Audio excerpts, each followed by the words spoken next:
Jadi sekali lagi ini bukan menjudge atau ya. Jadi kita tidak berusaha untuk mengoffend siapapun. Tidak ada maksud untuk sara, untuk etnis apapun. Iya, udah. Ini disclaimer-nya udah selesai ya. Sekarang yang wah ini sara nih, ketik simpan dulu. Buat ntar kalau emang sara beneran. Hai guys, balik lagi sama gue dan kali ini gue mau bikin video tentang Halo. Siapa ya mas? Saya ini pembantu baru. Gitu? Iya. Mas saya nggak mau pergi. Saya lagi rekaman soalnya mas iya. mau pergi. Ya maaf ya. Ini kamar mandi perlu disikat lagi nih. Iya sikat sana. Oke, siap. Enggak sini jangan. Mumpung ada asisten rumah tangga baru. Iya. Kali ini gue mau bikin video tentang cerita rakyat, ngomentarin cerita rakyat dan kejanggalan-kejanggalan yang ada di dalamnya gitu. Jadi sekali lagi ini bukan menjudge atau ya bukan menjudge atau menyalahkan apa yang ada. Jadi dulu kita kan diceritain cerita ini ya kan sama orang tua kita. Nah, pesan-pesan moral dari cerita rakyat itu adalah doktrin dari orang tua kita. Jadi apa yang kita cerna dari cerita itu adalah yang diinginkan oleh orang tua kita. Nah sekarang kita udah gede nih ya kan, udah gede. Kita mencoba untuk meneliti lah. Sekali lagi kita juga bukan orang sastra kan, kita cuman membaca lagi. Kita lihat apa sih sebenarnya cerita ini sekarang setelah kita udah gede. Makna cerita ini. Jadi episode pertama kita bakal membaca ulang Jaka Tarub. Karena kayaknya terdapat sesuatu yang janggal gitu. Jadi semua cerita-cerita kita itu didapat dari ceritarakyatnusantara.com. Mulai dari atas kita baca ya. Oke. Jadi dahulu kala di desa Tarub tinggallah seorang janda bernama Rondo. Bacanya Rondo. Ini ada pelajaran bahasa Jawa sedikit nih dari native-nya nih. Oke. Itu bacanya Mbok Rondo. Mbok Rondo Tarub. Nah, bagus. Sejak suaminya meninggal dunia, ia mengangkat seorang bocah laki-laki sebagai anaknya. Setelah dewasa, anak itu dipanggilnya Jaka Tarub. Ya, Jaka Tarub ini anak yang baik. Joko. Enggak bacanya Jaka. Oh, namanya Joko. Enggak sih. Dibaca aja Joko. Iya. Gitu. Joko kalau dalam Magaja bacanya Joko. Enggak, aku tuh bakal Joko Tarub. Jaka Tarub ini anaknya baik ya, dia tuh suka rajin menabung, tangannya ringan dalam pekerjaan. Setiap hari ia membantu Mbok Rondo mengerjakan sawah ladangnya. Dari hasil sawah ladang itulah mereka hidup. Mbok Rondo amat mengasihi Jaka Tarub seperti anaknya sendiri. Oh, jadi awalnya masih bagus ya. Iya. Jadi di sini tuh Jaka Tarubnya tuh good guy. Anak angkat dia. Iya, dia good guy, rajin gitu kan. Oh iya, Rondo itu artinya janda kalau bahasa Jawa. Rondo itu artinya janda. Jadi Mbok Rondo ini literally adalah ibu-ibu janda. Dia nggak punya nama, namanya ibu-ibu janda. Oh gitu. The more you know. Waktu terus berlalu, Jaka Tarub beranjak dewasa. Wajahnya tampan, tingkah lakunya pun sopan. Mantap. Banyak gadis yang mendambakan untuk menjadi istrinya. Namun Jaka Tarub belum ingin beristri. Ia ingin berbakti kepada Mbok Rondo yang dianggapnya sebagai ibunya sendiri. Ia bekerja semakin tekun sehingga hasil sawah ladangnya melimpah. Mbok Rondo yang pemurah akan membaginya dengan tetangganya yang kekurangan. Jaka Tarub anakku. Bukan gitu. Jaka Tarub. Bukan gitu. Gimana? Jaka Tarub anakku. Mbok lihat kamu sudah dewasa, sudah pantas meminang gadis. Lekaslah menikah. Si Mbok ingin meminang cucu. Kata Mbok Rondo suatu hari. Tarub belum ingin, Mbok. Jadi dia ini dia standarnya tinggi kayaknya ya. Karena dia tampan dan rajin. Susah apa sih? Susah. Dia nggak level sama gadis-gadis biasa tuh, nggak level. Dia levelnya tuh seleb IG gitu kan. Buset. Yang followersnya lebih dari 100.000. Iya. Betul. Dia baru level sama itu. Baru level. Iya. Tapi jika si Mbok tiada kelak, siapa yang akan mengurusmu? Tanya Mbok Rondo lagi. Sudahlah Mbok, semoga saja si Mbok berumur panjang. Jawab Jaka Tarub singkat. Hari sudah siang, tapi si Mbok belum bangun. Katingaren, di sini ada kata-kata kadingaren. Kadingaren itu tumben dalam bahasa Jawa. Artinya tumben. Gumam Jaka Tarub suatu pagi. Simbo sakit ya? Tanya Jaka Tarub meraba kening Simbonya. Iya, Le. Jawab Mbok Rondo lemah. Badan Simbo panas sekali. Jaka Tarub cemas. Ia segera mencari daun dadap serep untuk mengompres Simbonya. Namun rupanya umur Mbok Rondo hanya sampai hari itu. Menjelang siang Mbok Rondo mengembuskan nafas terakhirnya. Waduh, dark sekali. Sejak kematian Mbok Rondo, Jaka Tarub sering melamun. Kini sawah ladangnya terbengkalai. Sia-sia aku bekerja. Untuk siapa hasilnya? Demikian gumam Jaka Tarub. Saya juga turut berduka cita dengan meninggalnya Mbok Rondo ini. Suatu malam, Jaka Tarub bermimpi memakan daging rusa. Saat terbangun dari mimpinya, Jaka Tarub menjadi berselera ingin makan daging rusa. Maka pagi itu, Jaka Tarub pergi ke hutan sambil membawa sumpitnya. Ia ingin menyumpit rusa. Ini bukan sumpit yang gini-gini lah, itu bukan. Yang gitu. Sumpit itu beracun. Hingga siang ia berjalan, namun tak seekor rusa pun dijumpainya.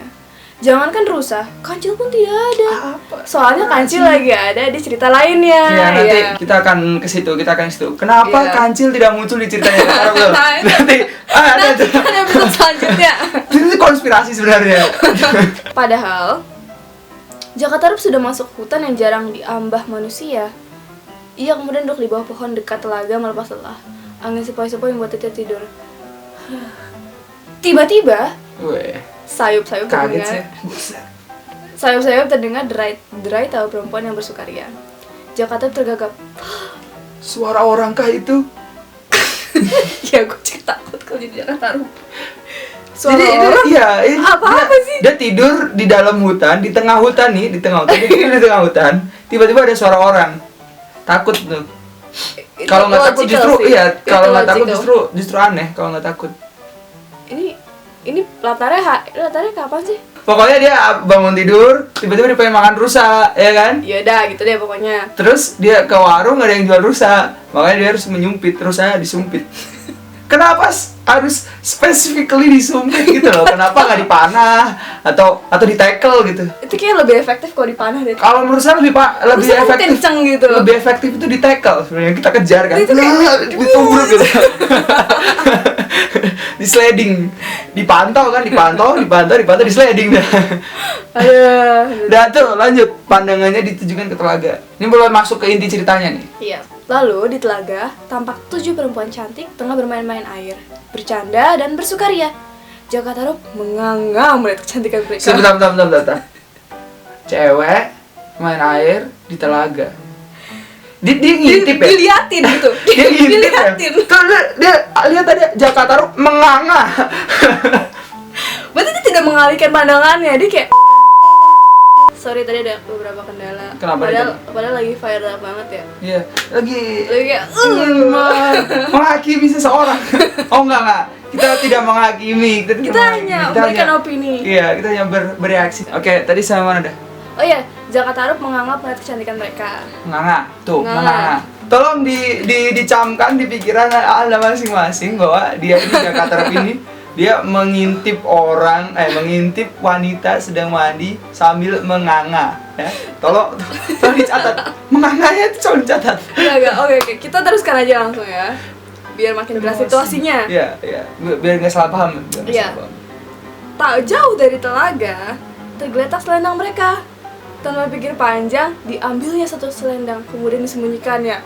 Astagfirullah. Tanpa pikir panjang. Orang yang tampan dan polos itu belum tentu. Jangan menilai orang dari dia bisa aja kleptonik kayak Jaka Tarub nih.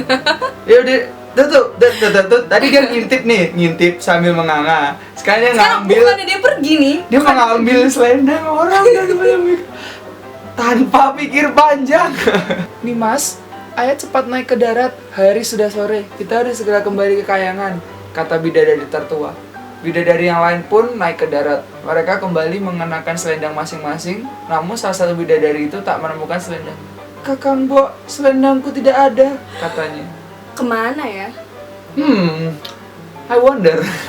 Sepertinya kita kenal seorang yang mengambil selendang. Keenam kakaknya turut membantu mencari. Nih kakak yang baik nih, ya, membantu mencari. Namun hingga saja tidak ditemukan juga. Nih Mas Nawangwulan, nih yang tadi kehilangan selendang nih. Kami tidak bisa menunggumu lama-lama. Mungkin sudah nasibmu tinggal di Mayapada. Jadi Mayapada itu bumi. Iya. Moyopoto. Iya, saya Moyopoto. Enggak Mayapada, enggak apa-apa. Enggak Mayapada. Moyopoto. Mayapada aja enggak apa-apa. Oke. Aneh. Mungkin sudah nasibmu tinggal di sini. Mungkin sudah nasibmu. Ini kakak macam tinggalin. Kakak terbaik. Bisa. Kakak terbaik award nih. Kan bisa aja nih kakaknya nih pada pulang dulu ke kayangan kan ya. Bawain selendang yang baru. Iya, bawain selendang kayak masa ya Allah bidadari, masa selendang cuma satu. Tapi kalau ditanyain mamahnya nih, Nawangwulan kemana? Selendangnya hilang. Jadi sekarang anak mama cuma ada 6 ya. Mungkin udah nasib kali mah. Iya. Jadi ya ini kayak apa ya? Ini dia terlalu pasrah sebenarnya. Sebenarnya tuh mungkin selendangnya masih ada lagi, tapi mungkin mereknya beda kali. Dia nggak mau pakai kali. Nggak tahu lah. Pokoknya intinya kakaknya meninggalkan dan bilang kalau mungkin ini sudah nasibmu. Nawangwulan menangis sendirian meratapi nasibnya. Saat itulah Jaka Tarub menolongnya. Menolongnya. Diajaklah Nawangwulan pulang ke rumah. Kini hidup Jaka Tarub kembali cerah. Beberapa bulan kemudian, Jaka Tarub menikahi Nawangwulan. Keduanya hidup bahagia. Tak lama kemudian Nawangwulan melahirkan Nawangsi anak mereka. Tunggu. Jadi gini, dengan mencuri selendang, siapa tahu Anda bisa nikah. Jomblo nih, ya. Kalau mau dapet istri nih, ya kan, ke kamar mandi terdekat, ya. Kalau ada anduk, ambil aja anduknya, baju ambil aja bajunya. Ntar kalau ada yang nangis nih, kayak samperin. Iya, kayak Mbak, apa gitu. Mau saya tolongin. Mbak mau nikah sama saya. Sebenarnya ada. Jadi sekarang kita tambah lagi dosanya si Jaka Tarub nih ya. 1, tadi dia ngintip orang ya kan. 2, dia nyembunyiin selendang orang ya kan. 3, sekarang dia ngibulin orang. Gini, menolongnya. Menolong apa? Orang dia ngambil. Kalau dia menolong ya kayak, nih saya balikin selendangnya, mungkin kamu lebih membutuhkan. Iya. Orang itu bukan ditolong, itu ditipu. Kalau zaman sekarang itu namanya penipuan. Nih saya kasih tahu kepada wanita-wanita independen Indonesia 2018. Iya. Jadi cewek jangan bego-bego amat dah. Dia siapa? Please ya, lu gak kenal dia. Ya kan dia lagi desperate ceritanya, orang di bidadari turun ke bumi gak ada, masa ditolak bantuan gitu loh kan. Ya, namanya juga. Tapi ya curiga dikit lah, jangan yang seperti itu. Siapa tahu. Ini. Anda lagi nangis nih. Apa Anda sini? Logika apa Anda tidak aneh ya? Anda mandi di tengah hutan yang terpencil, tidak ada manusia. Ketika selendang Anda hilang, tiba-tiba sesosok pria ini muncul. Apa Anda tidak curiga? Apa Anda tidak curiga? Gini. Sorry. Kalau saya cowok nih, saya curiga. Anda sebagai wanita sebenarnya Anda lebih curiga. Nih, Anda menangis di tengah hutan nih. Tiba-tiba ada cowok datangin, halo kamu kenapa? Kamu kehilangan selendang ya? Nah. Lain kali, kalau kalian lagi mandi di tengah hutan, terus selendang kalian hilang, terus kalian nangis, ada cowok datang, jangan langsung percaya deh. Ini tips buat kalian, supaya kalian ketika kalian mandi di tengah hutan, kalian gak dibohongin kayak Nawangwulan. Tips aja. Kita itu bagi-bagi aja nih. Biar gak ada Nawangwulan lainnya lagi, ya.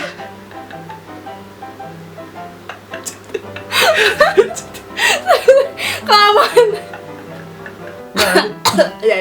Tadi saya. Sampai mana sih? Saya fokus. Gara-gara ini tips untuk wanita karir. Ini nih. Wanita karir maju di hutan.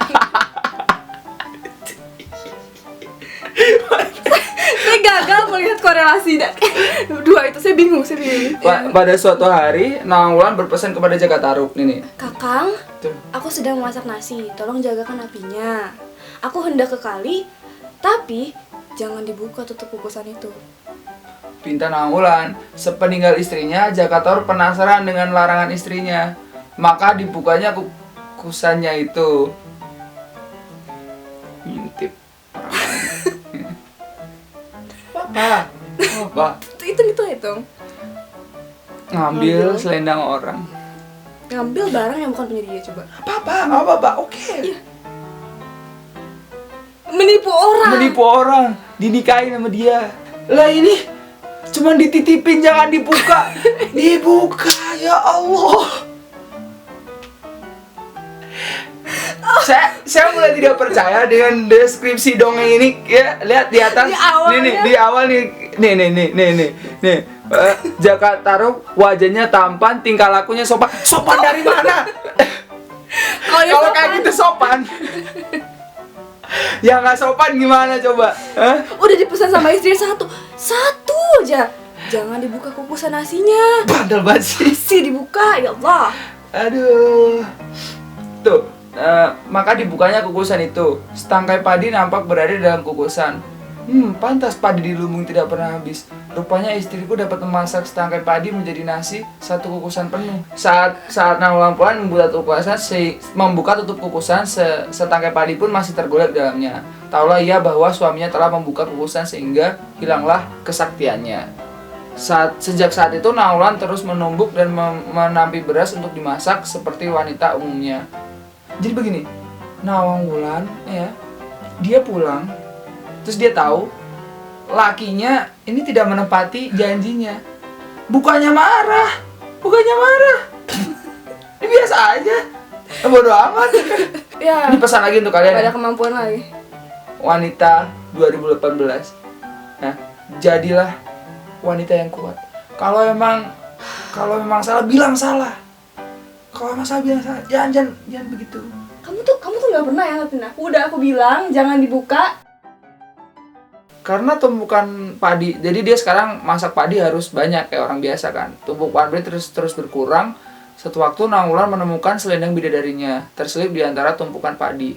Taulah ia bahwa suaminya lah yang menyembunyikan selendang itu. Dengan segera dipakainya selendang itu dan pergi menemui suaminya. Ini dia Nawang Wulan gini nih. Ini selendang gua. Ini maksudnya apa ya? Kakang, aku harus kembali ke Kayangan. Jagalah Nawangsi, buatkan dangau di sekitar rumah. Setiap malam, letakkan Nawangsi di sana. Aku akan datang menyusuinya. Namun Kakang janganlah mendekat, kata Nawang Wulan. Kemudian terbang ia menuju Kayangan. Tidak ada marah-marahnya. Ini gini. Ini sebenarnya wanita yang baik sebenarnya, sabar banget gitu ya. Ini antara dia wanita baik atau dia gini.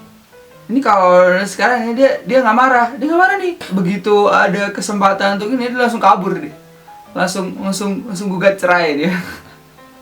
Dan ini kita bisa terawih di sini ya. Nih, aku harus kembali ke Kayangan, jaga Nawangsi, buatkan danau sekitar rumah. Aku akan menyusuinya, namun Kakang janganlah mendekat. Jadi dia ini minta cerai dan minta hak asuh anak. Loh, enggak kan anaknya masih di sini. Oh ya, anaknya di situ ya. Cuma dia menyusuin aja biar anaknya. Tapi nggak mau dia nggak mau dideketin coba. Ya iyalah, ilfil kali. Ya Allah, selendang lu diambil sama orang. Lu nikahin orang itu lagi.